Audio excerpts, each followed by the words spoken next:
Well, let's talk about sedentary lifestyle. What does sedentary lifestyle mean? Well, it just sounds like what it means. It sounds like you're sitting on the couch too much.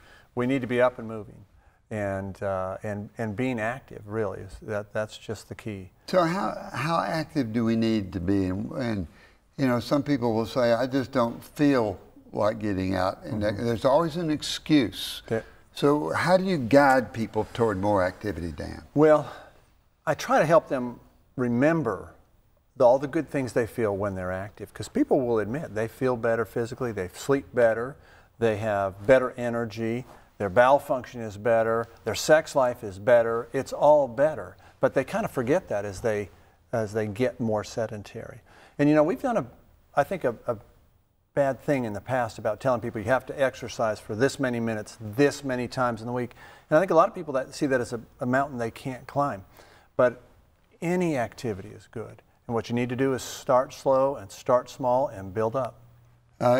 What about no pain, no gain? You know, you got to exercise till you're hurting. Is that necessarily so? No, that's not. Walking is great exercise, and you shouldn't hurt when you walk. And you know, now it's not bad to stretch it and push yourself some. That's fine too. But you don't have to hurt to get the cardiovascular benefit. Is exercise boring? How do you make it exciting? You know, I think really you need to get a partner, you need to go to the gym, it needs to be a social thing where you're exercising.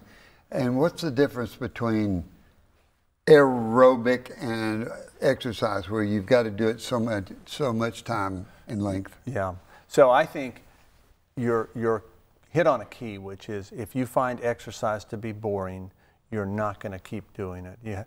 And pushing yourself over and over is going to become something you fall away from. So find ways to break that up. Do different activities, do them with people, and do them in a group setting. And they'll bring you out. They'll help you to get out on days when you don't want to. You know, my wife walks. She walks more when she walks with a friend. Yeah, and it's just, I'll meet you at, and so you make sure that you meet with somebody and that you do the activity.